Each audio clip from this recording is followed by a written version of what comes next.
Hi guys, welcome to my channel. Thank you so much for taking your time to join me today.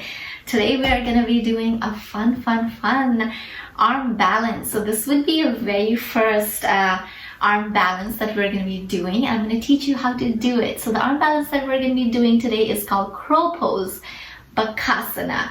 You're going to need one block if you have it. If you don't have a block, grab a thick book so you can actually use it for a nice little step up. So without taking this any longer, why don't we go ahead and get started? Okay guys, we're actually going to go ahead and start this pose laying on our back. And I know that is not how it looks like, but I'm going to show you something that will blow your mind. So we're actually going to start laying down. So go ahead and lay all the way down on your back. And then just go ahead and hug your knees towards your chest and then simply just rock from side to side. Make sure as you're doing this, you're drawing your belly in towards your spine, pushing your tailbone away, and your upper back is pressing down, so is the back of your head. You're pointing your toes and then just simply rocking from side to side. From here, go ahead and bring your heels in and then separate your knees wider.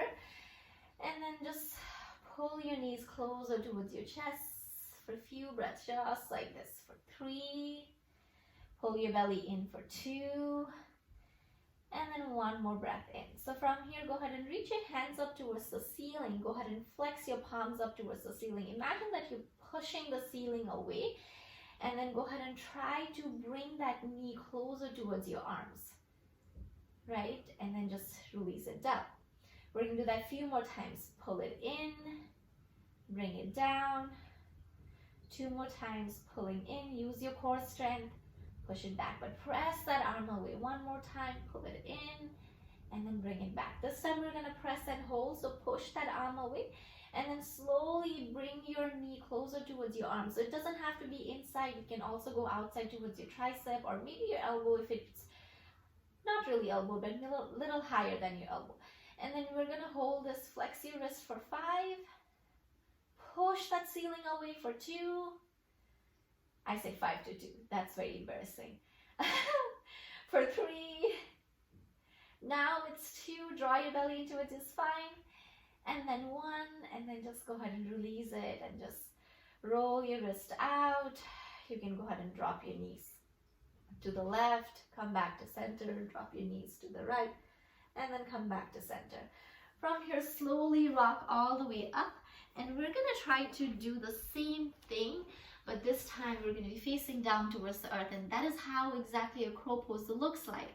But we were sort of prepping it up by using the support of the earth.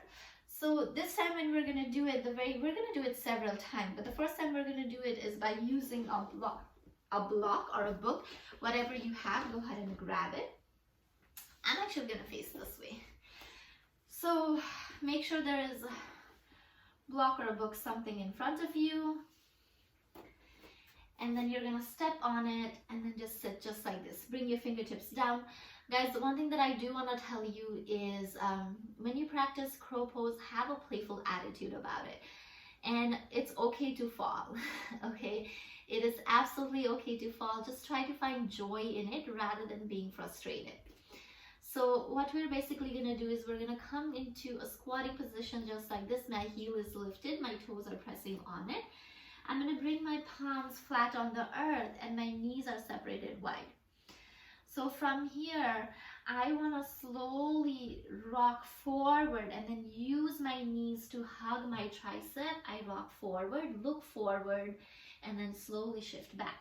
This way you're building some strength in those wrists, and also you're shifting your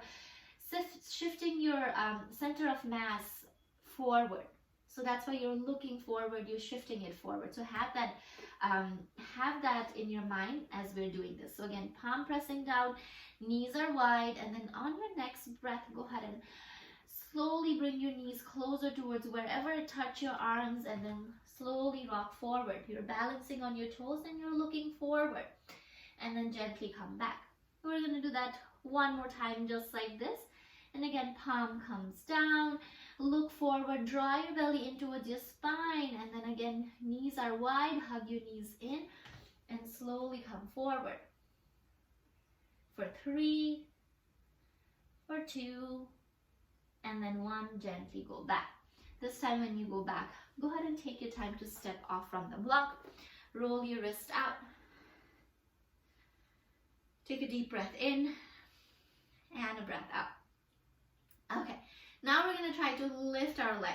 If by any way like you don't feel comfortable lifting your leg, you're still going to practice the rocking forward part and be comfortable with that before you start lifting your leg.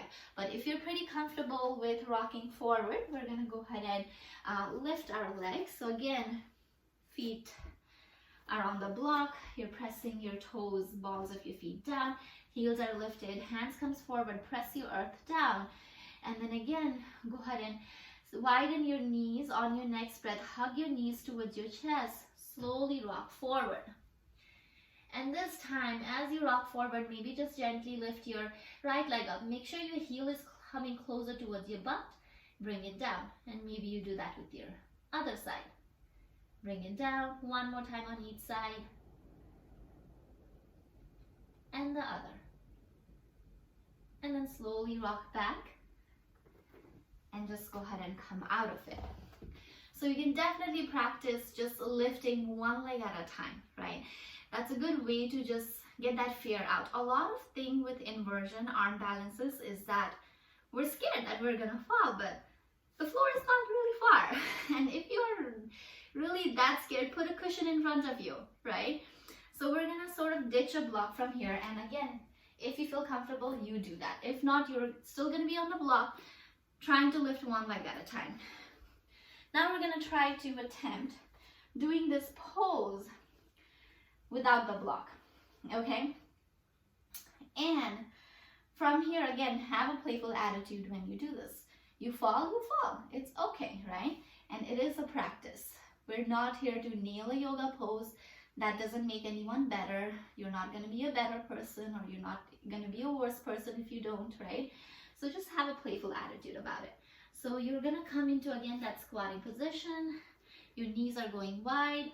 And on your next breath, go ahead and hug your knees in. So you can either bring your knees outside of your tricep, press your tricep against your knee, knee against your tricep. So again, it's gonna look like this.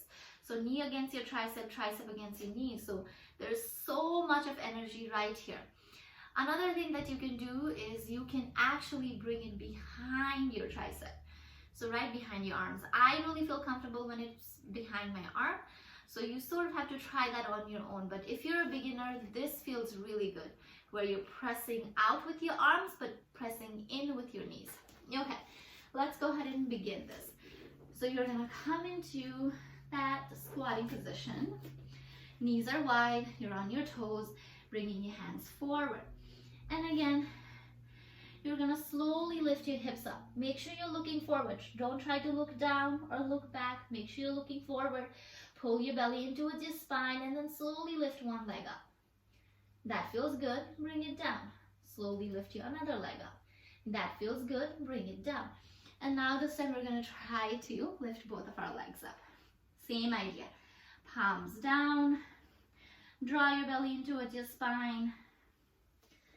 And then slowly rock forward, look forward, lifting one leg up and another.